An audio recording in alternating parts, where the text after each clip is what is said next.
आप देख रहे हैं न्यूज नेशनल वर्ल्ड, खबर वहीं अंदाज नया। इंदौर कोर्ट में आया वाइफ स्वैपिंग का मामला। पति ने प्रमोशन की नीयत से पीड़िता पत्नी को दोस्त यारों और मालिक के साथ सोने के लिए बनाया दबाव।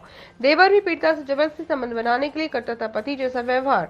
महिला एवं बाल विकास विभाग के द्वारा जिला कोर्ट में सौंपी गोपनीय जांच रिपोर्ट में पीड़िता के साथ लैंगिक हिंसा का हुआ खुलासा। ससुरालजनों के विरुद्ध घरेलू हिंसा में कोर्ट ने किया केस दर्ज।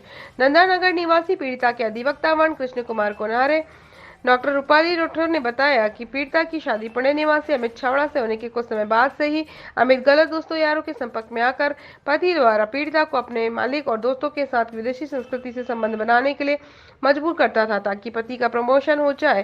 साथ ही देवर राज भी पीड़िता के साथ पति जैसा व्यवहार कर आधी रात को बुरी नीयत से पीड़िता को छूता था और संबंध बनाने के सेक्सुअल रूप से प्रताड़ित करता था, जिसमें सास हिमलता की भी मिलीभगत रहती थी और जिस पर पीड़िता द्वारा आपत्ति लेने पर सभी ससुरालजन पीड़िता के साथ मार पिटाई भी करते थे और अश्लील गाली गुप्तार भी करते थे। और देवर सभी गंदी हरकत पीड़िता की 12 वर्षीय बेटी की आंखों के सामने करता था, जिससे बेटी की शिक्षा दीक्षा और मनोदशा भी प्रभावित होती थी। ससुराल जलों से तंग आकर पीड़िता ने एक बार हाथ की नस काटकर आत्महत्या भी करने की कोशिश की, जिस पर पीड़िता का इलाज हुआ और हाथ में टाके भी आए। चूंकि संतान का भविष्य वैवाहिक जीवन खराब ना हो, ये देखकर पीड़िता ने ससुराल जनों को मौका भी दिया, पर उनके व्यवहार में कोई बदलाव नहीं आया और उनके अत्याचार लगातार जारी रहे। वे लोग पीड़िता को कैदी जैसा रखते थे और घरेलू हिंसा करते थे, जिसके बाद पीड़िता जैसे तैसे अपने मायके इंदौर 12 अगस्त 2022 को प्रताड़ना से तंग होकर आई, जहां पर भी पति ने मायके में आकर पीड़िता के साथ मार पिटाई की, जिसको लेकर पीड़िता ने पति ससुरालजनों के खिलाफ पुलिस में विरुद्ध रिपोर्ट दर्ज करवाई, जिस पर पति को पुलिस द्वारा बुलाने पर पति ने लिखित में अपने करतूतों को वापस न दोहराने को लेकर लिखित में दिया और माफी मांगकर कुछ दिनों बाद पति ससुरालजन पहले की जैसी हरकत करने लगे, जिस पर पीड़िता ने अपने वकील कृष्ण कुमार कोनारे और डॉक्टर रूपाली राठौर के माध्यम से जिला कोर्ट इंदौर में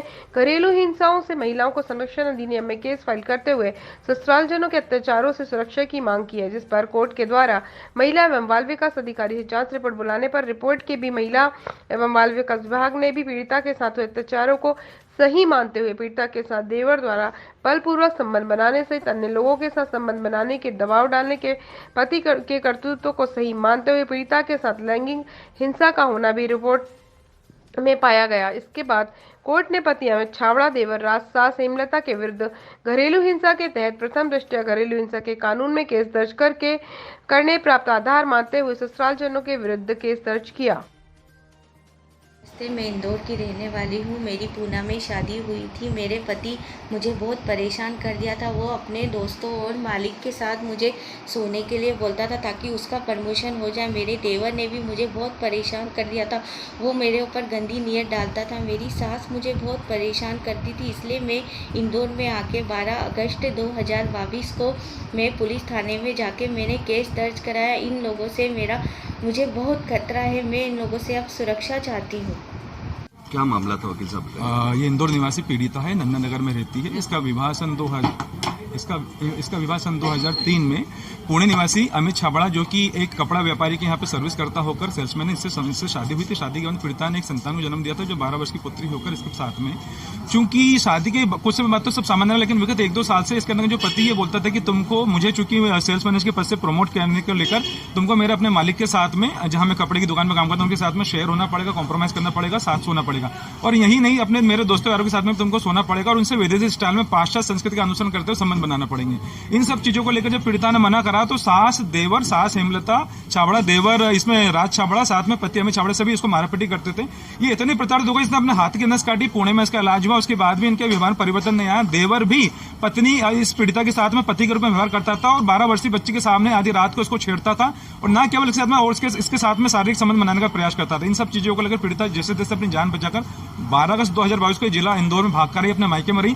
2-3 जब ये गुमसुम रही तो उसके घर वालों ने कारण पूछा, इसने पूरी हकीकत बताई, पुलिस में रिपोर्ट करी। उसको लेकर पुलिस में रिपोर्ट करने में जब इसको थाना परदेसीपुरा बुलाया गया तो इसने अपने कृत्यों को लेकर लिखित में माफी मांगी और ये भी बोला कि अब मैं ये वापस इसमें के करतूत नहीं करूंगा। लेकिन कुछ समय बाद ये वापस वही हरकत करने लगा, जिसको लेकर हमने जिला कोर्ट इंदौर में घरेलू हिंसा से महिलाओं को संरक्षण अधिनियम की धारा 12 में केस पेश करा था। मामले ने कोर्ट ने मामले की गंभीरता को देखते हुए महिला बाल विकास अधिकारी की जांच सौंपी। उस जांच में महिला बाल विकास अधिकारी ने पीड़िता के साथ में देवर पति के द्वारा लैंगिक हिंसा की गई है और दोस्त यारों के साथ में सोने का दबाव बनाया। ये पूरी गोपनीय जांच में पूरे पीड़िता के आरोपों को सही मानते हुए एक गोपनीय जांच कोर्ट में सौंपी।